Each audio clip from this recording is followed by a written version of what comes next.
Are we going in the near? Is this just at some guy's house? I think so.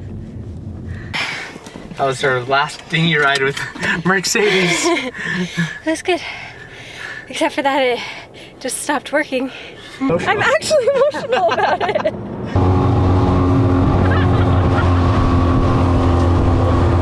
We are Brett and Jade Evans. We bought a wrecked sailboat at auction, then dedicated the last year to bringing her back to life. Now it's time to transform her into our off-grid floating home. Subscribe and join us as we embark on our greatest expedition yet.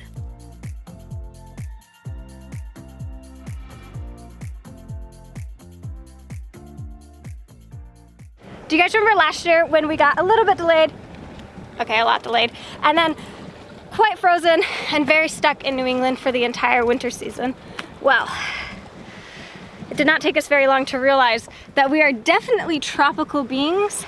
Definitely. And to commit to never, ever, ever letting that happen again and doing anything and everything in our power to make sure that this year we would be able to sail south. And that's what you guys are about to see in this episode. It is the start of a very jam-packed period of time of preparation to make sure that we were not going to miss our opportunity to sail south this year. But before we dive into that, we wanted to include you in this really cool thing that we're doing. There's this huge company called Jackery. They're like a portable... You've heard of them. You've heard of them. They're a portable power company, and their whole goal is to get people outside. So to celebrate their 9th anniversary, which is this October, they are doing this huge competition. Sorry for the interruption, we had to go tack because the wind is shifting and picking up on us. But it's a beautiful sail right now, and we are taking part in Jackery's 9th anniversary competition right now. Their competition is pretty simple. All you gotta do is get outside, go somewhere new, enjoy it, take a picture of where you are and upload it to their website for a chance to win free products. Jackery's hope is to encourage all of us to go out and explore. What excites us the most about sailing is that we get to be so entrenched in nature. But the thing is, saving money for years to buy a boat isn't some secret code for unlocking nature's blessings. We did that, and it was during a particularly gritty year that we finally really figured this out. Brett was commuting 3 hours a day in cars that kept breaking down. I was working and in school and starting to get really sick with a mystery illness. And even though we were determined to keep pushing through until we achieved our present day life, we were busting at the seams. And so we went on a hike. And on that stupid, muddy, dreary rut of a path, we found all of the natural beauty and connection and impact that we thought belonged to our future selves. That day was one of the best days of our lives. I don't want anyone to think that these good moments only come after years of sacrifice. Nature and beauty and happy moments are abundant and available along the journey, not just at the end. So along with Jackery, we'd like to challenge you to make the decision to go out. And when you find that moment, take a photo and then send it to us, or even just tag us or something, because we would really like to see it too. Thanks to Jackery for sponsoring this week's episode. We'll put a link in the description for you to also go and upload your pictures. And again, happy birthday, Jackery. That's the sound of Mercedes, a whopping 3 horsepower. We got our high field last week, and we were supposed to be able to pick up our outboard that same day, but then Ida happened, and there was just no way we were going to be able to get to shore and go get the new outboard and bring it back safely. Today is all nice and clear, we can go get our outboard, and I am super stoked because this is about all she got.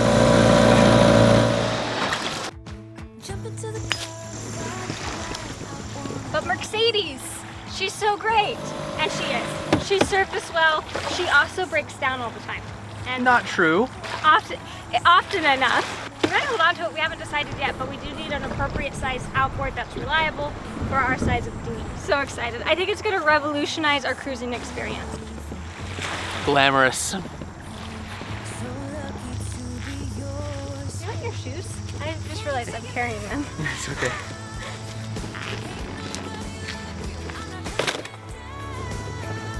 I think you can throw my shoes away. No.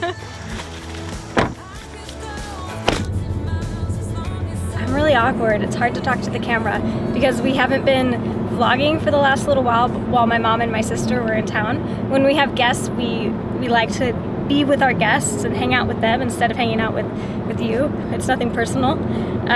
We just like to be with the people we're with. But you lose it fast. Don't you think, Brett? Yeah, I feel super awkward on camera again. Gotta kind of like warm up to it again. So, I'm gonna try to tell you guys my story one more time. We still have our car. That's kind of the moral of the story.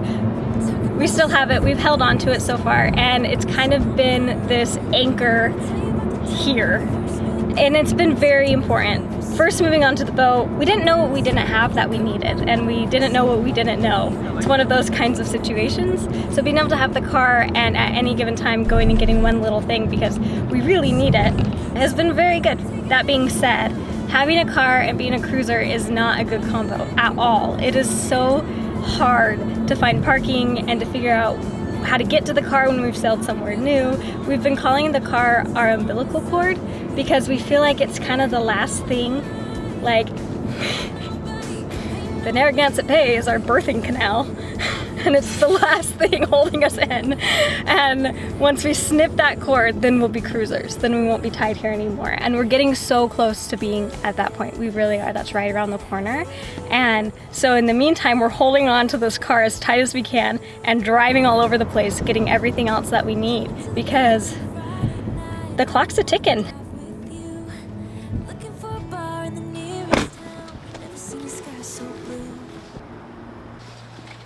Okay, before you can even like think about it and overthink it, how are you feeling about getting our new outboard? I am very excited. Elated? Thrilled? I wouldn't use the word elated. I'm very excited though. I'm excited to rip around and make a bunch of wakes for all the other boats around us. Maybe we'll find some wakeboarders and tubers and see if we can Okay, wake so them. we were in this calm anchorage except for the tubers that were circling our boat all day long. And like, Not just our boat, all the boats. all the boats in the anchorage. And we were happy for them. They were having a great time, but I definitely got seasick trying to work on the computer. Are we going in the near? Is this just at some guy's house? I think so. He kind of decompresses it a little bit on the first pull. So you've got a good temperature if you're having like an overheat or quickly. There's a dipstick in there just like you would find. And the guy pulls out right here. See that it's like right about.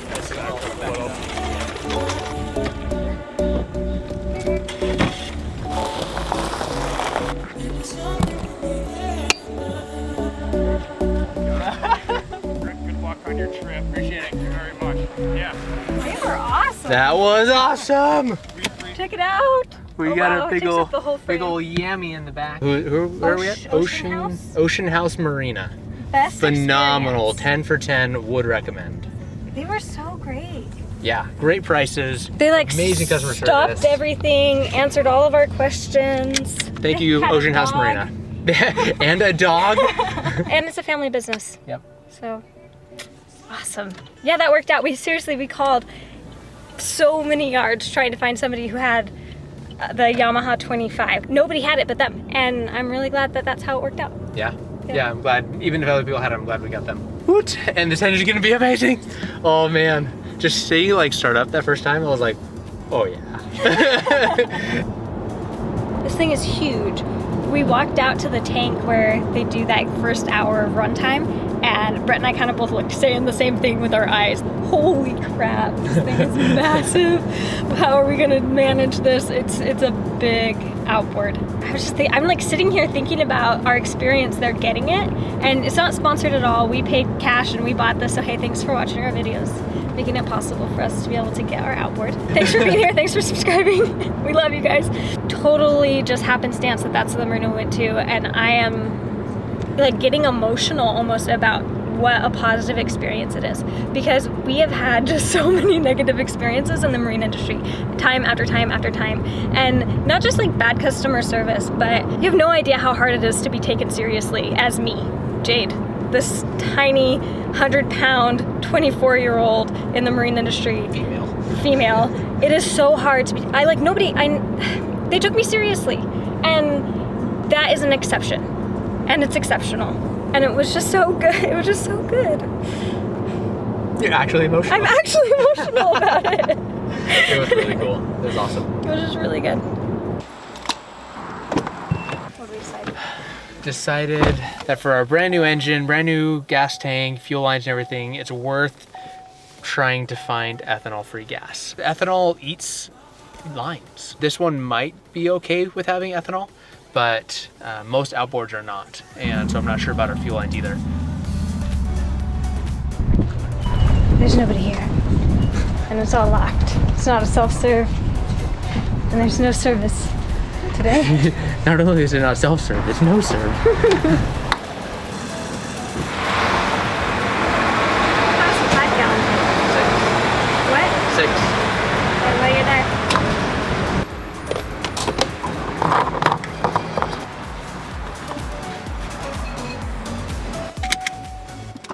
No ethanol-free stuff. Nowhere. Looked all around, couldn't find any. So the user's manual says that it can take 10% ethanol, but it doesn't recommend it.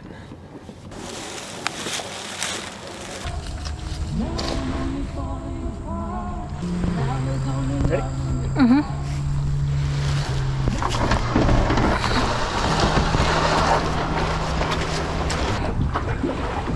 It's really shallow.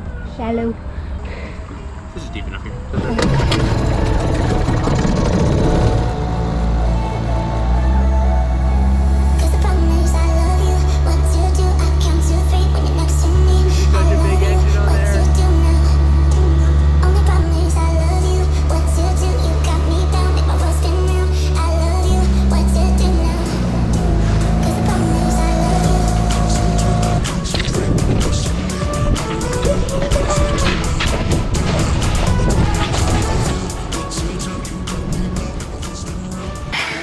That was our last dinghy ride with Mercedes. It was good. Except for that it just stopped working. We ran out of gas right at the last minute. Was that why? We ran out of gas? Yeah. So we had to paddle our way in. And honestly, it was such a shallow grade. I think we could have only gone maybe 5 more feet. Yeah, if that. So it was a good time to run out of gas. Yep. But that was pretty funny though. it was, we were both cracking up. We didn't even have to say anything. It happened and we're just like, oh my gosh. Bushes. During a sail when I was by myself, I was switching out the lenses to get some B-roll shots with this bad boy. And down it went. Ooh, yeah, right there in the corner. Yep. And it broke. It still works. Like the last month of videos for you guys has been with the crack, but I've had to do manual focus the entire time. Autofocus no longer works on it, and it's also not as sharp as it used to be. So we're finally gonna get this baby repaired. Little bit of credit when she says I've had to do manual credit, she really means we, because I actually hold the camera at least as much as she does. This is true. But I broke it. Oh yeah, you can have all the credit. For that one's all you. It was quick and easy. They'll ring us in a couple of days. Ring? Who says that? They're gonna give us a call in a couple of days to let us know. They'll send us a telegram. They'll let us know if it's fixable. He was not very promising sounding. He looks at it and goes, ooh, this is the newer model. Well, it's free estimate, I'll let you know. So, And it's a brand new lens. These cameras are more than just a tool to make these videos. They're more than just property. They have such a sentimental value. They're the means of creation and you become attached. So when it gets a little broken, it breaks you a little bit too. You feel a little cracked and shattered. I feel a little cracked and shattered. Yeah. No, Focus. it's really, it's more than just being like, oh, that's a lot of money. It's like, oh, that's my lens. But also, oh, that's a lot of money. My lens. But also, oh, that's a lot of money. Lenses are expensive. Once again, way too much stuff at the post office. Oh, wait, we didn't drop off the envelopes. And we forgot to drop off envelopes.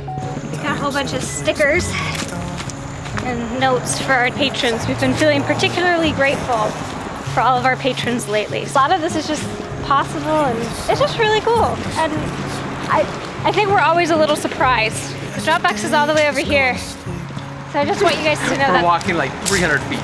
Yeah, we're doing it for you.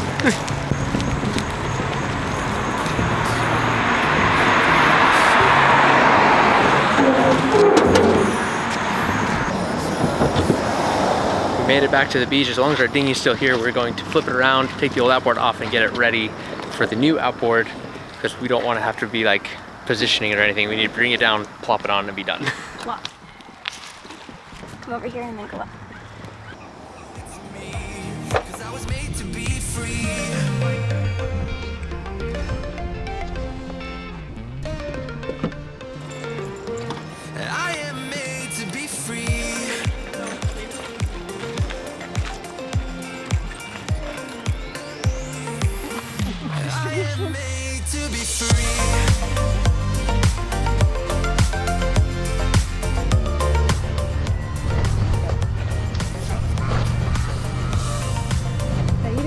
Good.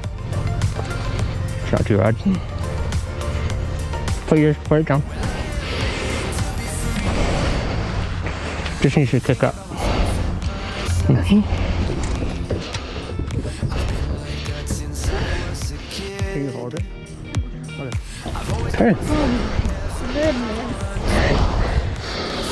What? You just think our boat looked a lot smaller. It does look little.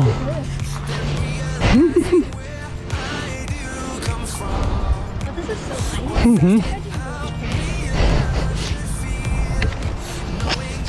You're just like walking around with it, no big deal. Oh my gosh. We want to explain why we picked the outboard that we picked. And the first thing is that Highfield recommended it be between 15 and 30 horsepower, with 30 horsepower being the maximum. Next is that we wanted it to be 4-stroke, fuel injected so we didn't have to deal with carburetors. It needed to be a short shaft, and we wanted it to be a pole start, not electric start. And the biggest thing is that we want it to be reliable. But the reality is that this list doesn't actually narrow it down that much. Pretty much every big name outboard manufacturing company is going to have something that falls in this range: 15 to 30 horsepower, fuel injected 4-stroke. This is pretty much the new way of doing outboards.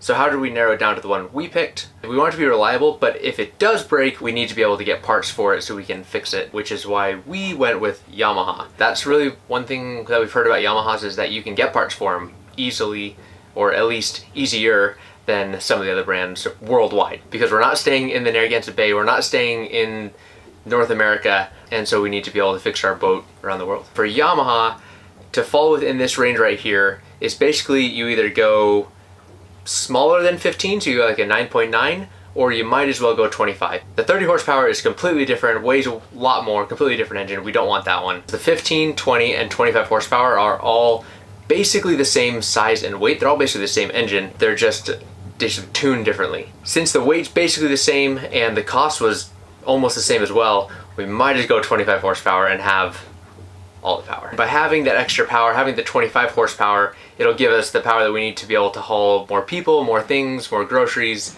more dogs, in worse weather, worse conditions, bigger waves, higher winds, stronger currents, with less stress. Basically just get there faster, safer.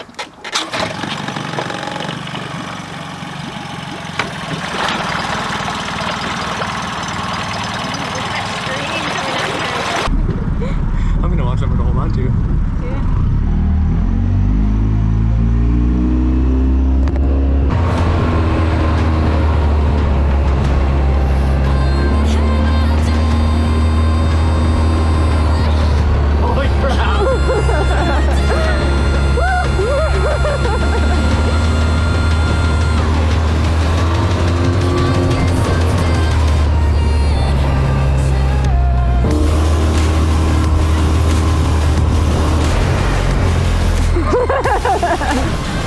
Is that a saying? We should have got less horsepower? I don't think that's a saying.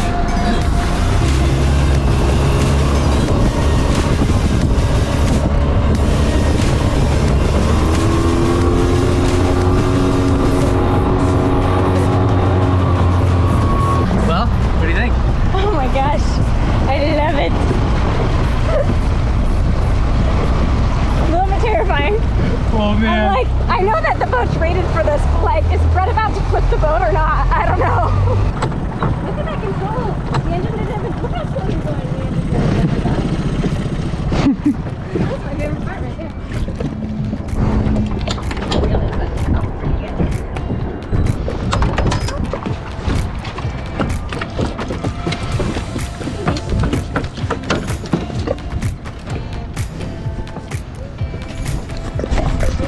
Thanks for watching. Make sure you subscribe because next week it's on.